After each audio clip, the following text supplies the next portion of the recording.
Hi, Hlynur. I'm very happy to be talking to you. And I saw this film at the New York Film Festival this year, and was really blown away. And I was already a fan of yours. I really love A White White Day, and I love Godland. And so I was waiting for whatever you were going to do next, and I was so uh, surprised by this in a really uh, lovely way. I I found both of your other films. I know that I haven't seen your very first film, but I found both those other films to be very kind of like mordantly funny. But this film, I would say, is defined even more by its um humor and also by a certain philosophy. It's a film that has a very roaming quality. It feels like it's comprised of moments and ideas that maybe struck you in your everyday life, like things that you maybe wrote down in notebooks or and it, I'm like to be assembled later. Hmm. It feels very free. Um, and when somebody asked me to describe it, I kind of scrambled and I ended up saying something like, well, it's like a succession of like impressions and visual gags and formal ideas and small human exchanges, and it amounts to something really hard to put your hand around, and so Hmm. and that's the beauty of it. So it's I'm sure it's a film that you kind of shrink away from talking about because it resists that, and but Hmm. but I guess well, let's begin with No, I think it was good. I think that was, I think that's, I think you described it really well. It is, and thank you for doing this, Ari, and nice to see you. But no, I think you described it very well, and I think it is kind of, it is a long process. It's kind of like a piece that's been going on for a long time, and it's sort of like this kind of, like you say, sketchbook. Or we bought a camera, and I always had it in the car in the back seat, with a seat belt. And I had like three magazines in the trunk, one 50D, one 250D, and one 500T. And then I just, filmed whatever was going on, and then sort of when I was looking at the footage, looking at the material, I was just responding to it, or trying to write scenes, or respond to the feeling of watching the material. And often the material was silent. It was just images without sound, because I hadn't synced it yet. So yeah, it started actually out kind of like that. So the first image you see in the film, it was shot back in 2017. the roof coming off. Hmm. Yeah. Yeah, yeah. And what does it kind of accumulate to? That was what I was afraid of. Does it like, does it hold together, as an experience? What is the feeling you have within yourself when it stops, when the lights turn on? And that was kind of a mystery for me, and very exciting to see if a film that is so fragmented, or you know how is the whole experience of it. Well, I might even repeat myself here in this question, but the language of the film is very, very fluid. It Hmm. moves from these kind of experiments and montage to time lapse, which reminds me of the really brilliant time lapse work you did in Godland, which is so vivid and so memorable. And it's so memorable here too. And then you move to portraiture, to anecdote, to dream logic, to like these absurdist or like magical realist like flourishes. Hmm. And Hmm. it it's a film that it feels like you didn't impose any strictures, but I know that that's impossible if you want to keep things cohesive. So what were those strictures over time? What became like rules for you? Well, one of the things, I felt that there were like three narrative threads in the film. I felt like, I was following the kids and what were they doing, and that was kind of like a big process and timeline I did very early on. So I was shooting the kids building this figure out of junk from the garage, and they're building this figure that turns into this beautiful woman figure with long hair, and she's covered in kind of armor. Looks like Joan of Arc, and this is a process that took like 3 years. So it's like 3 years of building a figure, filling her with arrows, and having dialogues, parallel. And this was sort of the, I don't know if it was kind of the structure or the bone skeleton structure of the whole film. And I said to myself, okay, let's have this as one narrative thread, and then let's write the now let's try to follow the parents. What are they doing? Let's try to follow the Magnús, the father, and let's try to follow Anna and her process. And that's sort of, so that was kind of the fundament that kind of Mhm. held it together. Yeah. Well,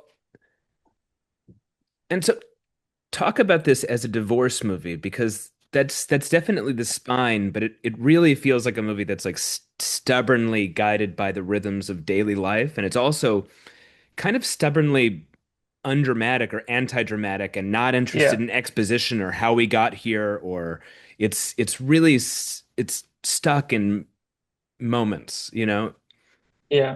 But well, I was interested actually hearing, about it, because from you also, like sometimes when you're making something, you don't know what it is, or you don't know what it's going to be, but you're really kind of like excited about it, and you're like, oh, what's it going to be? But you don't the only thing you know is what you don't want it to be.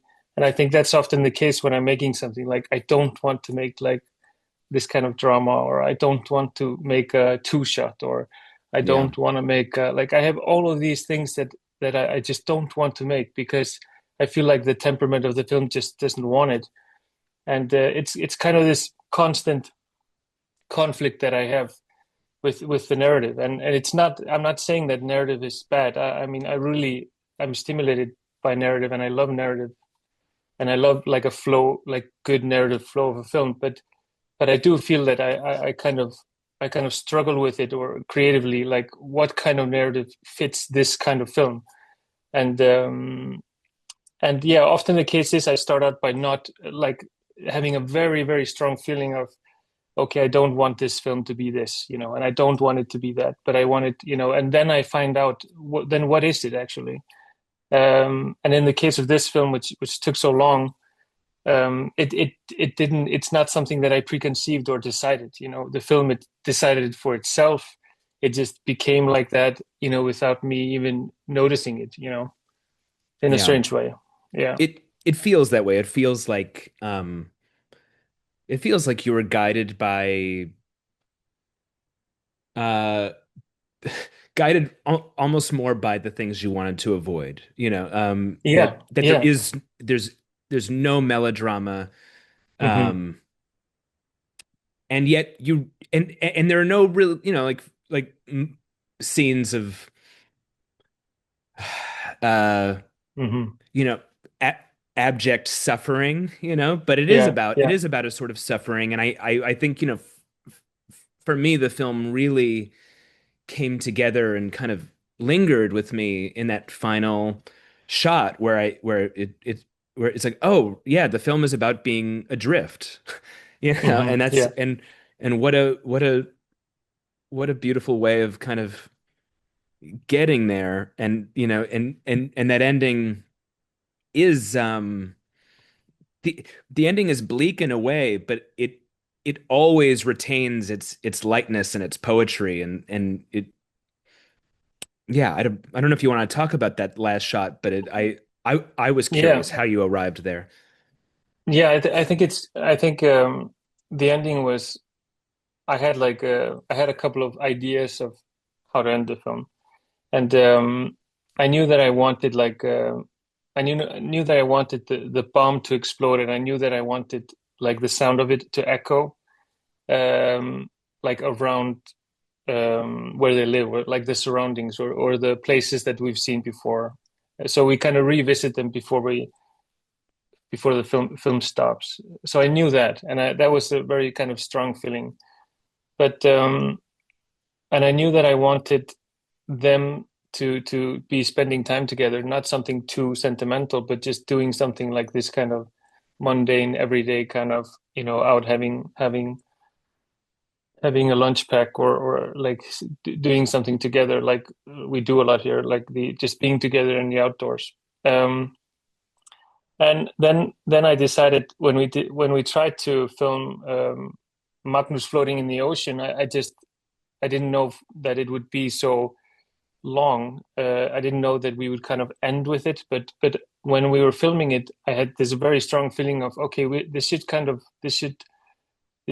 on forever. This should be the end credits and everything.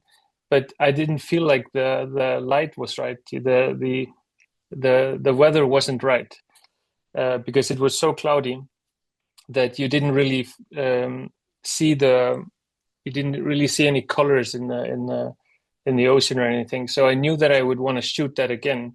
So we actually shot the whole end scene again, I think a day after or 2 days after, to get the right mood. And what I'm trying to say is that I think it's also like when you film something, you feel if it's the right tone or not. And sometimes it's like you don't want it to be too beautiful or too dark. You want it to kind of linger in between. And I really felt that about the ending of this film, that Mm. it should kind of just go on, and it shouldn't be too dark or too kind of sentimental. It should be kind of just like linger in between somehow. I don't know if that, yeah, worked. Yeah, it has the effect of being tragic and absurd and very funny. Yeah.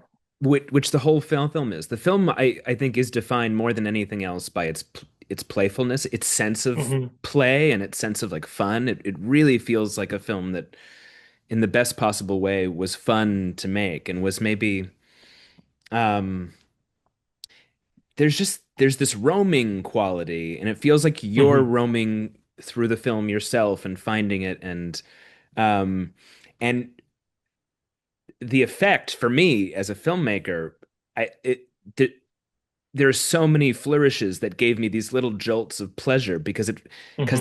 they I could sort of see you discovering these, like even her falling forward and cutting just before landing is just Hmm. it's just such a these ideas in montage that are so simple but they feel like it feels like something that you can only get to if you are working in this way where Yeah. it was very clear to me that this was a film made over years, Hmm. Hmm. in a really exciting way, in a way that made me wish that I could work that way. And I'm sure you can only do that when you're working with family in this way. And I guess I'm gonna um, I mean, I want you to speak to what I just said, Hmm. if that brings any thoughts to you, but I also want to talk to you about your family because your kids are Crazy. well, they're so great. They're so funny and they're so natural. Your daughter has such a soulful quality. I really loved her. And then your sons are like a really great comic duo. Like they're Hmm. very, very funny and they're Hmm. so it's hard to find any kids that are able to be themselves in that way, like on Hmm. camera. But Hmm. I feel like I know them so well. That's good. No, yeah, and I think it's no, I think it's very much about, I live here in we live here in right outside a very small town in Hub, which is on the east coast of Iceland. And I've thought a lot about like what kind of films should we make? What kind, I mean, we're living here. We're not in the kind of in we call it branche in Danish. It's like in the community of filmmakers, because we're so far away.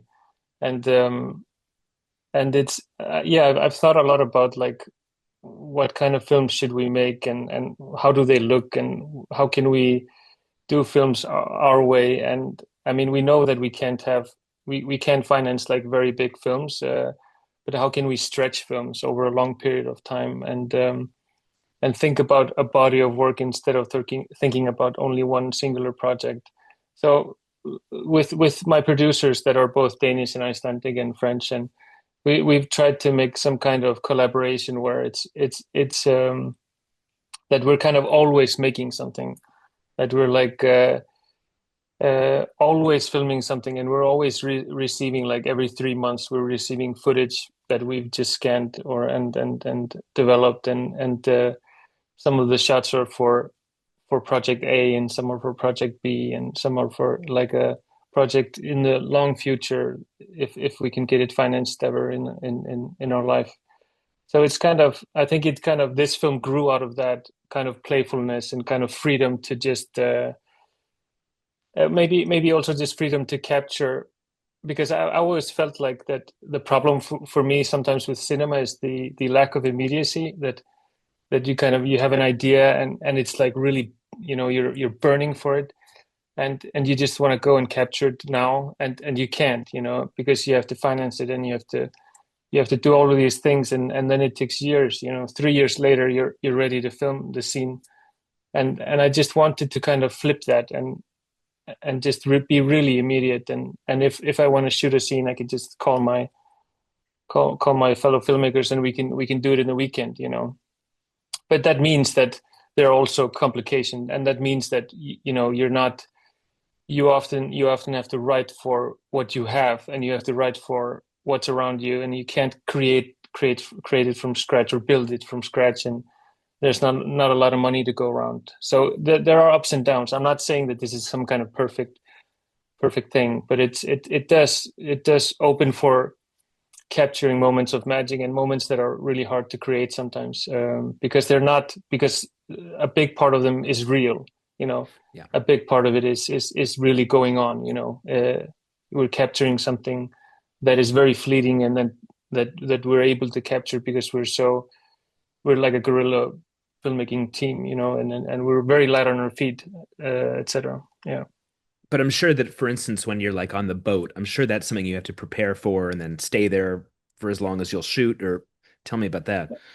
Yeah, no, it's a good, because the I was when I was in film school in Denmark, we were in we were in Denmark for quite some years, I think 12 years or something. But when I was in the school, we always went back here home during the summer, and I worked as a kind of a freelance photographer. Uh, and then I got a job documenting all of the way that the boats fish, because it's changing rapidly, and they wanted to document it. So I was on all of the ships that were fishing, all of the different ways they fish, and all of the different seasons. So I kind of documented that, and I knew that I wanted to use this in a film in the future. Like I wanted to see this world, and create it with sound also. And then when we were planning this film, we only had like we were only 5 people on the boat for I think 3 days, and we filmed all of those scenes. So it was complete documentary. I knew all of the fishermen, their friends. I even played basketball with 2 of them, and it's very kind of local. So it was just us on the boat, and we were just running around with the camera and just talking to them and asking, "Can we do this and can we do that?" And they were just really helpful. And so it was really documentary. Yeah. Yeah, that's great. Yeah, and just because you mentioned being a photographer, that's very clear in your films. The photography in your films is so memorable. I really and so you have such a gift for composition. So I just want to say that I really love Thanks. just I love just living in your films as these aesthetic environments, and they stay with me on that level as well. Just images that stay. And again, going back to that idea of roaming around, Hmm. feeling that you're in the hands of an artist who kind of roamed through his own work. every moment, even if it's really small, just feels Hmm. inspired. It feels like you waited for inspiration and only included what struck you. Um, Hmm. uh, That's and good. Thank you. I there are a few things I want to talk about that are just specific. One thing is I just uh, there are a few like little sections that I I love. I really love the gallerist. Yeah, It's such a it's funny. funny it's such a funny indelible sequence, and he's such an insufferable blowhard and so oblivious to his own like callousness. But I know that guy, and I was wondering if he Yeah. was based on somebody. Yeah, he is. I mean, he is, and he's probably based on a couple of people I met. He's probably a blend of like maybe three people. But I think Yeah, you probably experience it also. Like when you begin, like when your films begin screening and you're invited to different places, you find yourself in situations where you're like, you just want to record it, and you have to because you go through so much crazy shit, and you're kind of you have to kind of keep yourself creatively stimulated somehow. And I always try to, use everything that when you go through life, you kind of steal things and record things and photograph things because they fit into some project that you're doing. And that's, yeah, it's definitely with this character that I've met him before.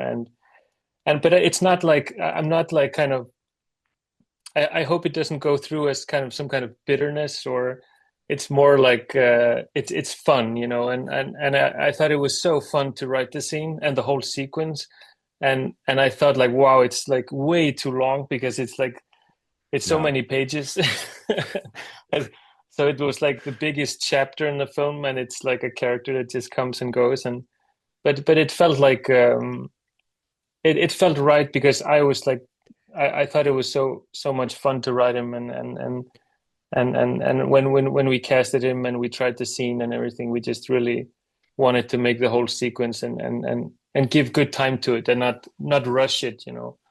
So Well, you also found the perfect image metaphor at the very end with him having yeah, stolen the egg, which is yeah, it's really it's funny and it's upsetting and um yeah, it's I mean, upsetting. Why? Yeah, yeah. there's something for me. There was like when I saw it, because I saw it, sort of just like I hadn't decided that he would do it, but then I was when I was writing it, he revealed the egg, when I was writing it, so I was like shocked, and there was like a truth in that for me. I was like, oh, of course he took the egg, and so I just wrote Yeah. it. Yeah, It's like he's not breaking any laws, but no, he's breaking a bigger law. He's breaking it's like something deeper. it's Um deeper. Yeah, and these are the people that I mean as some yeah it just yeah, these are the people that artists have to like suffer, these arbiters, right? These people who yeah, they decide if your work is any good, but look at them. Like who are they to decide yeah, anything? They're like exactly. these demons. But Exactly. Yeah, um but I was afraid that people would read it like really bitter or angry, but no, it's I so really don't. funny. Yeah, good, good. That's It's so really good. funny. Yeah. It's so funny. It's all I mean, I feel like uh there's so many sections like that that just feel uh kind of surprising, and they land in these surprising places. Like I love the him killing the rooster, and then his really wonderful confrontation with his daughter in the Hmm. car. And Hmm. you're that that's the scene where I think your daughter shines the most, and you really just feel, oh, Hmm. this is a person with like a really strong center of gravity, and just like a very like she's a good person. I really love Yeah. I really love her in Yeah. that scene. And so that would have been enough. That confrontation is it really stuck with me. But then Hmm. ending with the rooster revenge dream, Hmm. it's so important that you don't really, announce it as a dream. Hmm. Um that it's it feels like such an intuitive decision, but Yeah, it is. but but but It is. but tell me about that because that's technically like a really magical Yeah, scene. What yeah. the giant rooster entering the house. It looks like I was racking my brain. Like, is this puppetry? Is this Hmm. CGI? I don't know how much you want to say about process, No, but it's no. I can, there are no secrets. I can talk about everything. It's not. I mean, it is. We wanted to do it by hand because I knew that I wouldn't know how to direct this scene without like making it step by step. So I couldn't even imagine like having the whole idea of this scene without seeing it step by step. How is this working? Are we getting somewhere, or is this just totally nuts?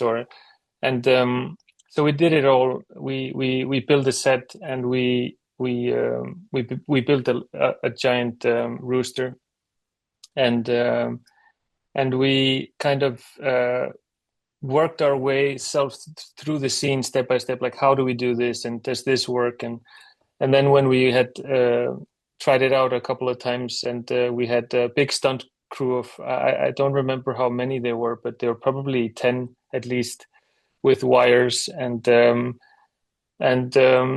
so we did it with the main actor Sverrir who was but when he's being pulled out of the sofa towards the ground it kind of fades into the stunt guy who really got hammered around the wall and the sofa and the floor and it was done like because they were like really ambitious to try to create it as brutal as possible because I knew that the only way that it would work is that it would feel kind of hands-on and really kind of handmade and brutal. Without that it wouldn't work. So I'm really happy how it ended up, how the scene ends up, the kind of feel of it, also because of the scene, like the film he's watching and like how that blends together. I feel it. I like the flow of it. yeah, I was dying laughing at that scene. It That's was like, good. That's but good. but but the laughter was also coming from just like it is very funny, but there's such pleasure in it. It's such a Yeah. uh it's also just so accomplished. It's just like I love that this impulse was given so much Yeah. tech Love and tech attention. yeah, like love and Yeah. attention. And it's Yeah. so evident. I Another scene that this is not a question, I just have to say, uh the scene where uh one of the sons has an arrow Yeah. um in his chest and he's fine, he's numb, but then when he finally starts to see the wound going from ow ow to the screech and then panning to the guilty son, Yeah. that might be the hardest I've ever laughed in a theater. That was That's good. it's just it's just wonderful. There's nothing you have to say about it. It's just brilliant. Yeah. No, that's I happy. I'm happy to hear that. And it's funny how these things, like the things that like people react to, are often like things that are true in some way. Because they really happened, or they are like come from the trigger or the where it started. It's actually like true. It's not something that is. Yeah, I don't know how to explain that, but yeah, Well, that's good. it feels like a payoff for, what I was saying about the film being anti-dramatic. It's like finally something of consequence happens, and I don't mean finally like I've been waiting for it, but No, it but I understand. Yeah, but it happens and you think, "Oh shit, something serious is happening." And the yeah, movie it cuts it down immediately and it becomes a yeah, joke. yeah, And somehow I feel like the film's ethos is buried in that in the way you handle that scene and the aftermath where they're on the couch and he gives him his licorice, yeah, which is so great. It's such a great way to resolve that. yeah, And and And it's also it's a film that's really fascinated by texture, you know, Yeah. and the mother is an artist who is working with texture and working with seasons and there's a moment in the film where a hand breaks open a mushroom and Hmm. it's just looking at the way it looks inside and I feel like there's something that feels like a sort of key to what's Hmm. driving the movie too. This just if that makes any sense. Yeah, it is. I don't know how to, I mean, explain it I don't think I'm that good at like kind of explaining it, but it's something about um, sometimes well, I think very early on I knew that it was like a portrait of a family, like a portrait of a fractured family. I knew that quite early. But then I started like kind of just going into details, like looking at the family, like almost like with what do you call it, like a microscope or something. Yeah. And then I started looking around the family, like what's around there? You know, okay, there are some chickens there, and like what is there? Like, what if you look at with a microscope at the chickens? Like, what are they made of, and what is the hierarchy in their system? And then you begin to explore like the horses that are outside, and then you explore her work and the boats and the ocean, and for me it was kind of like the whole film is like that. It's kind of like it's just like it's looking very hard on all of the things around them, and because I do feel that you know if you want to if you want to um, if you're working with a character, I find it very helpful for me, and I think films are really good at that. That you kind of you explain or not, maybe not explain, but you kind of you explore the world around them, and it kind of slowly shows you what kind of character it is, and or like it kind of gives you an idea how this character was at least shaped, you know, how it's shaped by the exterior, you know. So I Yeah. think because the case with me is often I don't know anything about the characters, and that's also something that something that I because I was taught to know like who are these characters and what is their backstory, and this is kind of the way you or I learned in school, but I always felt like I was a fraud, you know. I always felt like, you know, now I'm lying to people, and I don't like that. So I'm very kind of I try to be very open and honest about not knowing a lot, you know, and I really don't know the characters, and I'm kind of trying to figure out like what's going on here, and how do they communicate, and it really helps me if I just have time to explore their world, and then it just happens very naturally. They start talking, and suddenly I see the faces and who's acting, and then I see how they communicate, and I almost just go into them, and I just very easily write the dialogue scenes. But it takes a long time for me to get there. Yeah. I really do need to know who I'm writing for to be able to kind of go into this kind of imagination, you know, where you kind of begin talking like them almost when you're writing, you know. But it happens very late for me, very late. Yeah.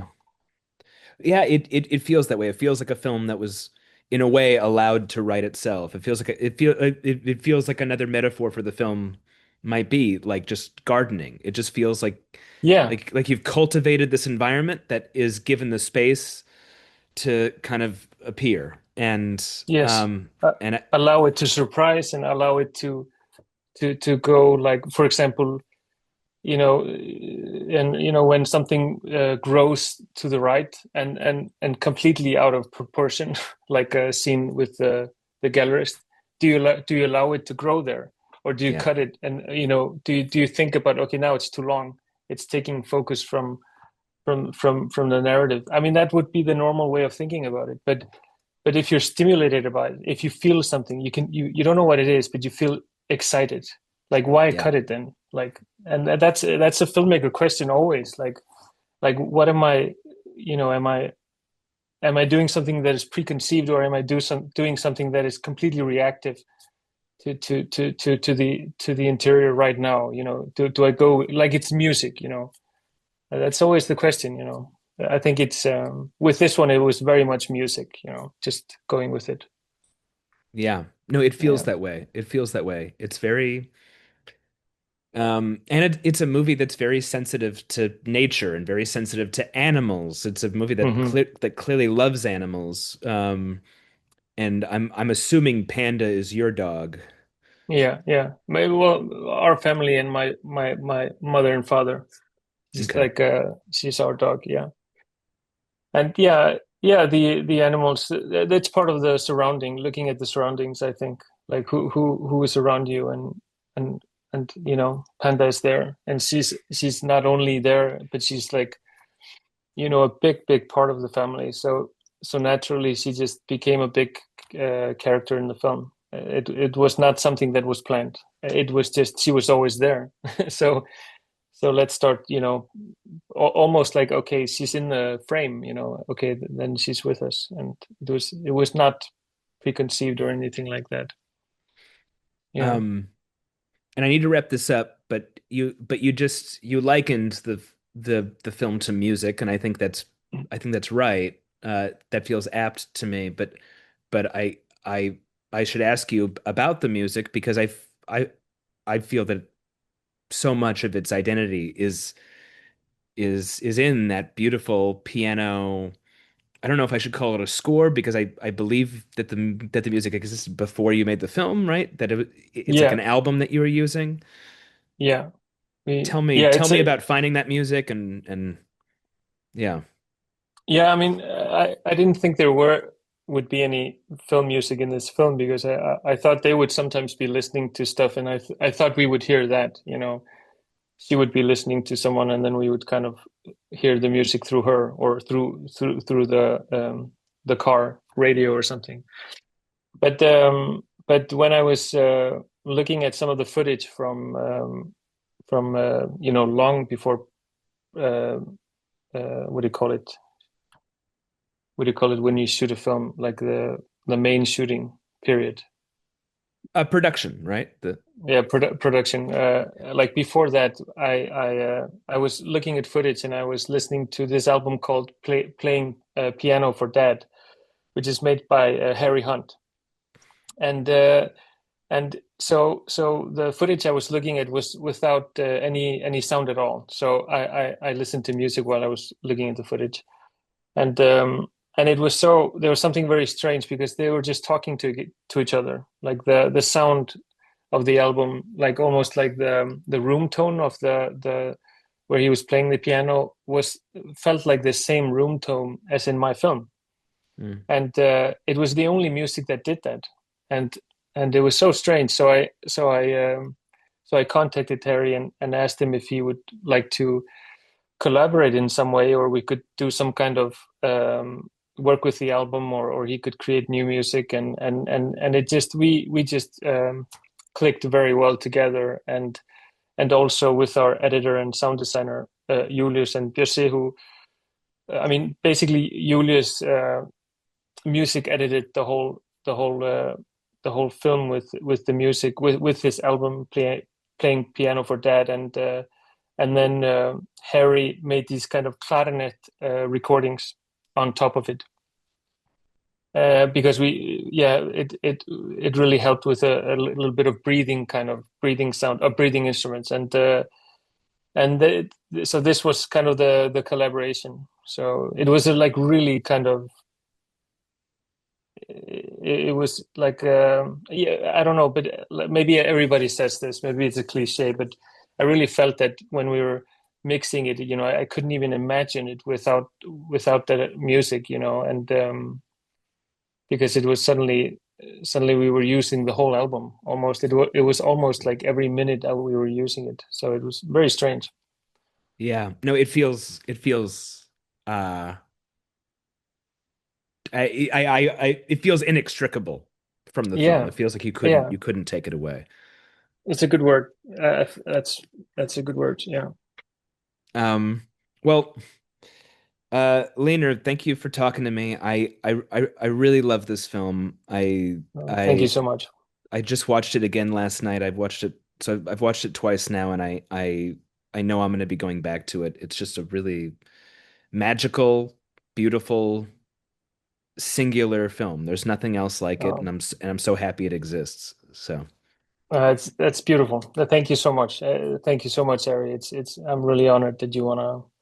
It's just nice to see you again and talk to you. So thank you so much. You too. You too.